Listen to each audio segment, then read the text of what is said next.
आने वाला है जंतर मंतर सीजन 2 और यकीन मानिए इस बार ये जंतर मंतर में नहीं, बीजेपी के उस डबल इंजन वाले राज्य में आने वाला है जहां इस बार मंत्री नहीं, हो सकता है कि सीधे मुख्यमंत्री की ही कुर्सी चली जाए। दोस्तों, कैसे अभिजीत दीप के कॉकरोच जनता पार्टी के फाउंडर, उन्होंने दे दिया है बीजेपी की डबल इंजन सरकार को 48 घंटे का अल्टीमेटम। 48 घंटे में अगर एक्शन नहीं हुआ तो अभिजीत दीप के ने साफ कर दिया है कि वो खुद बैठेंगे धरने पर और बिल्कुल धरना जंतर मंतर स्टाइल होगा।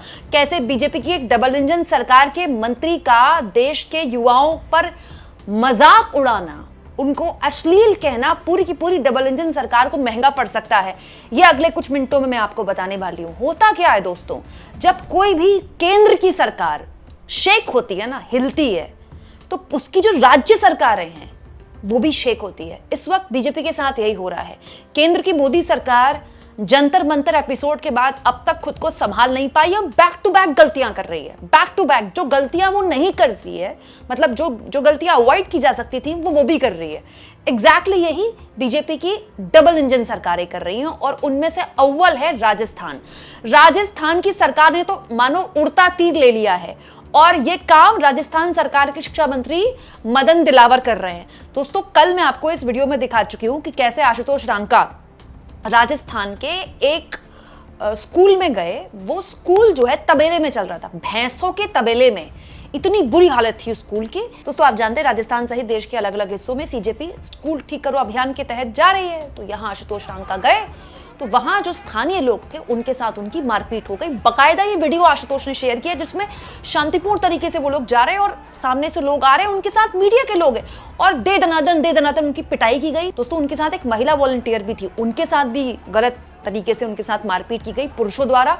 एक को फ्रैक्चर आया है सीजेपी के वॉलंटियर्स में और उसके बाद हो गया बवाल। बीजेपी बैकफुट में है तो इसका पॉलिटिकल फायदा कांग्रेस भी उठा रही है।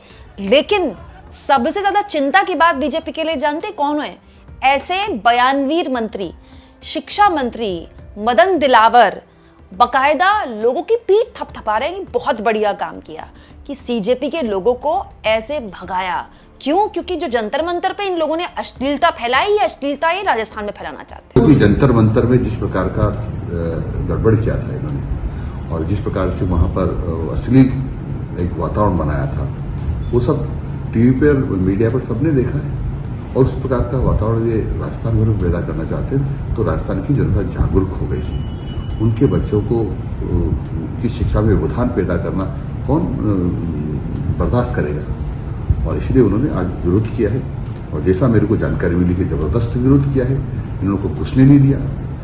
कांग्रेसी मुंह छिपा छिपा कर भागी है, कॉकरोच मुंह छिपा छिपा कर भाग रहे हैं और इसलिए ये अपनी जेब मिटाने के लिए मदन दिलावर का इस्तीफा मांग रहे हैं। मदन दिलावर जी, शायद आपको पता नहीं है, धर्मेंद्र प्रधान भी यही बातें बोला करते थे। प्रधान साहब ने भी ये सीजेपी के लोगों को दहशतगर्दों की बी टीम बोला था। उसके 20-22 दिन बाद उनको इस्तीफा देना पड़ गया था। ज्यादा बड़े बोल मत बोलिएगा, कहीं इस बार आप तो छोड़िए मुख्यमंत्री की कुर्सी खतरे में ना आ जाए। यहाँ मैं आपको याद दिला दूं दोस्तों, वो मदन दिलावर जो अपने शिक्षा मंत्री रहते हुए अपनी सरकार की पीठ थपथपा रहे हैं कि हमारे बच्चों को पढ़ाई में डिस्टर्ब क्रिएट करने के लिए सीजेपी के लोग आ रहे हैं। जरा उनके राज्य की हालत देख लीजिए। इंडियन एक्सप्रेस की खबर बताती है कि राजस्थान में दोस्तों 611 स्कूल है जिनके पास अपनी कोई बिल्डिंग नहीं है। बिना भवन के खुले आसमान के नीचे बच्चे पढ़ रहे हैं। इसके अलावा 64,484 गवर्नमेंट स्कूल जो कि स्टेट के हैं उनके पास अपनी बिल्डिंग है दोस्तों। लेकिन इसमें 2047 ऐसे हैं जिनके पास शौचालय नहीं है। कैसे वो बच्चे शौचालय जाते होंगे? और 1049 के पास तो पीने का पानी नहीं है। ये हाल है आपकी डबल इंजन सरकार में। इसको डिस्टर्ब करना चाहते हैं। अब दोस्तों, चिंगारी लगी तो फिर आग लग गई। राजस्थान में जैसे ही सीजेपी के लोगों को दौड़ाया गया और यहां पर सीजेपी के लोगों ने आरोप लगाए कि बीजेपी के गुंडों ने ये किया, वैसे राजस्थान में जो यूट्यूबर्स हैं, जो स्थानीय पत्रकार हैं, वो माइक लेके निकल गए और सब अपने अपने इलाकों के स्कूल की बदहाली दिखाने लगे। हालत ये हो गई, पूरा सोशल मीडिया राजस्थान के बदहाल स्कूलों से भर गया है। दोस्तों, स्थितियां ये आ गई कि यूट्यूबर्स कि वीडियोस वायरल होने लगी तो न्यूज चैनल को लगा अरे हम क्यों पीछे रहे। वो न्यूज चैनल जिन्होंने 12 साल शिक्षा स्वास्थ्य पर बात तक नहीं की, खबर नहीं दिखाई, झक मारकर उनको भी राजस्थान के स्कूल्स का स्याह सच दिखाना पड़ रहा है। न्यूज चैनल के रिपोर्टर अब उसी स्कूल में जा रहे हैं जो तबेले में चल रहा था, जहां आशुतोष डांका को जाने से रोका गया। लेकिन अब पानी सर से ऊपर जा चुका है, क्योंकि दोस्तों अभिजीत दीपके ने साफ धमकी दे दी है राजस्थान सरकार को कि वो लोग जिन्होंने आशुतोष और सीजेपी के वॉलंटियर्स की पिटाई की है उनके खिलाफ कार्रवाई कीजिए। वो सब बीजेपी के गुंडे, अगर आप नहीं करते हैं तो 48 घंटे का अल्टीमेटम है, मैं खुद आऊंगा, जंतर मंतर की तरफ प्रदर्शन करूंगा। कहां? राजस्थान में। हेलो एवरीवन, अभी हमने थोड़ी देर पहले देखा कि कैसे आशु और उनकी टीम को बीजेपी के गुंडों ने मारा और पीटा। और ये गुंडागर्दी क्यों हुई? क्योंकि एक भैंस के तबेले में बच्चों को पढ़ाया जा रहा था, जिसका एक्सपोज आज आशु करने वाला था। तो मैं ये कहना चाहता हूँ कि अगर 48 आवर्स के अंदर उस स्कूल को ठीक कराने का काम शुरू नहीं किया जाता है, उन गुंडों को अरेस्ट नहीं किया जाता है, तो मैं खुद जयपुर आऊँगा और स्कूल के सामने बैठा रहूँगा जब तक स्कूल को ठीक कराने का काम शुरू नहीं किया जाता है।